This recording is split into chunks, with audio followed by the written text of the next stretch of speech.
Doctor Mayank Bhatnagar, Shrimati Nandini Yadav, Manish Dwivedi ने सबसे पहले सभी स्कूल संचालकों की एक बैठक डिवाइन कॉन्वेंट स्कूल फिरोजाबाद में रखी और वहीं से उन सभी ने एक सामूहिक निर्णय लिया कि समस्त स्कूल संचालक जिले के आला अधिकारियों को अपनी वर्तमान परिस्थितियों से अवगत कराना चाहते हैं।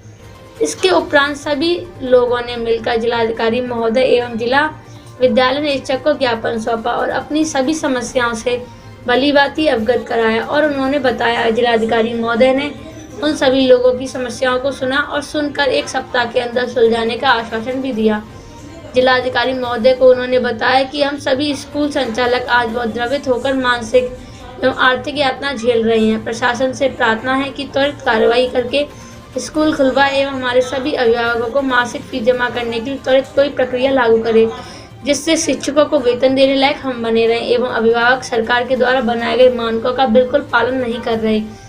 अभिभावक फरवरी के बाद से ही फीस रोककर बैठे हैं और सरकार की गाइडलाइंस के अनुसार सभी स्कूल संचालक ऐसे अभिभावकों के बच्चों की स्कूल फीस जमा न करने के बावजूद भी बच्चों का नाम नहीं काट सकते। इससे सभी स्कूल संचालक एवं उनकी यहाँ कार्यरत समस्त स्कूल स्टाफ भूखमरी की कगार पर पहुँच चुके हैं।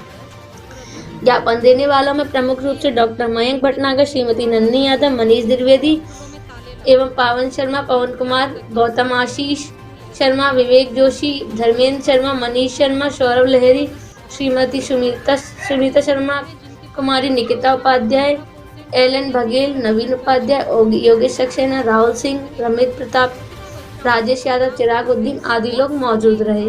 तंगी से इस समय जूझ रहे हैं और सभी के सामने समस्या कहीं ना कहीं ये आ रही है कि जो उनका स्टाफ है, जो अभी भी जैसा कि हमें ऑनलाइन क्लासेस के लिए ऑर्डर मिले हुए थे, जो ऑनलाइन क्लासेस भी अगर हम चला रहे हैं और जहां स्टाफ काम कर रहा है तो उस स्टाफ की सैलरी कैसे जाए और कैसे निकले, अगर हमारे पास ही वहां पे हम लोग को फीस का कलेक्शन नहीं हो पा रहा है। तो इन्हीं सारी बातों को मद्देनज़र रखते हुए आज हमने एक डीएस मैम से यहाँ मुलाकात की और उन्होंने हमें आश्वासन भी दिया है और उन्होंने ये भी कहा है कि यथासंभव आने वाले महीनों में अक्टूबर या नवंबर में स्कूलों के खुलने की पूरी उम्मीद उन्होंने हमें जताई है।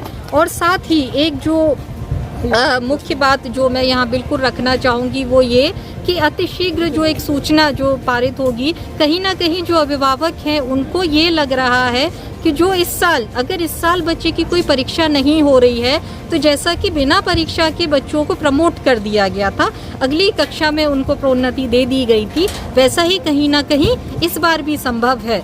तो मैम से जो हमारी बात हुई है, कहीं ना कहीं उन्होंने ये हमें आश्वासन दिया है कि ऐसा बिल्कुल नहीं होगा। बच्चे वही प्रमोट किए जाएंगे अगली क्लासेस में जिनका एवेल्युएशन होगा, जो स्कूल के थ्रू एग्ज़ाम दे रहे हैं, अपनी परीक्षाएं दे रहे हैं, उन्हीं बच्चों को अगली साल के क्लास के लिए जो है उनको प्रोन्नत किया जाएगा, उनको प्रमोट किया जाएगा।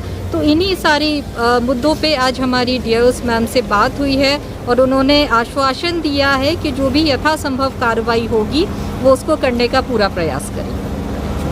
मैम, प्राइवेट स्कूल एसोसिएशन की तरफ से आप लोगों को ज्ञापन सौंपा। सर, ये प्राइवेट स्कूल एसोसिएशन की तरफ से डीएम साहब को ज्ञापन दिया गया है, क्या पूरा मामला है? देखिए, ज्ञापन हम सब की वेदनाओं के प्रति हमने दिया है। इतने 5-6 महीने हो गए अब स्कूल्स को बंद होते हुए। अनलॉक 5 के अंदर भी स्कूल्स को बंद रखा गया है। हम ऑनलाइन शिक्षा को बराबर सुचारू रूप से चला रहे हैं। बच्चों तक से आप पूछ सकते हैं, जो बच्चे अटेंड कर रहे हैं उनको बहुत अच्छा लग रहा है और एक तरह से बिल्कुल वो प्रिपेयर्ड हैं कि वो एग्ज़ामिनेशन फेस कर सकेंगे। लेकिन जो मात्रा है उनकी अटेंड करने की बहुत कम है। हमने डीएम साहब से मिलकर अपनी वेदनाएं उनको बताई, उनको बताया कि हमारे स्कूलों पे कितना बड़ा मुसीबत इस समय आई हुई है और किस तरीके से हम आर्थिक तौर पे बिल्कुल नगण्य होते जा रहे हैं। अभिभावक हमसे दूर हो रहे हैं, अभिभावक फीस देने नहीं आ रहे हैं।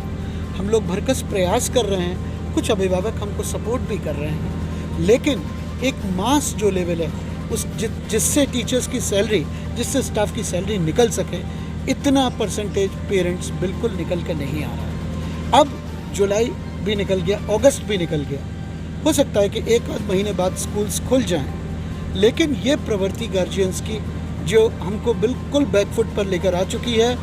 20% फीस आने से 100% सैलरी तो हम नहीं दे सकते। ना 50% अब सैलरी देने की हमारी शक्ति रह गई है कि हम इवन 50% सैलरी टीचर्स को आगे दे सकें। इस वेदना को हमने उनको बताया है और उनसे रिक्वेस्ट करी है कि ये बैरियर जो हम किसी भी बच्चे को फीस ना देने पे ऑनलाइन शिक्षा से अलग नहीं कर सकते, ये स्कूल से नहीं हटा सकते।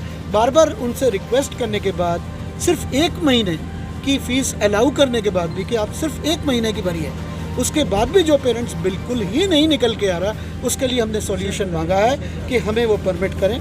ऐसे बच्चों को कम से कम हम नोटिस देके 3 नोटिस देने के बाद उन बच्चों को स्कूल से निकाल सकें। जो बच्चा हमारे पास बिल्कुल ही नहीं आ रहा, उससे हम कैसे कंटिन्यू कर सकते हैं उस बच्चे के प्रति हमें कोई ना कोई तो एक्शन लेना होगा।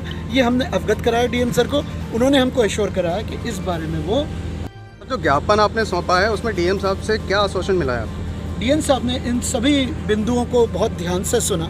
बोले आपकी जो भी समस्याएं हैं वो सब जेन्युइन है। मैं एडमिट करता हूं कि आपके साथ बहुत विपत्ति इस समय आई हुई है और बाकी सारे बिजनेसेस जो भी हैं एटलीस्ट वो फंक्शनल तो हैं, भले ही बिज़नेस ज़्यादा नहीं हो रहा लेकिन फंक्शनल तो हैं।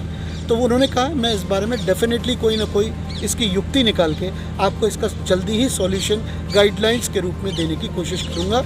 विदिन अ वीक और 10 डेज़ मैं आपको इसकी गाइडलाइंस या सॉल्यूशन दूंगा।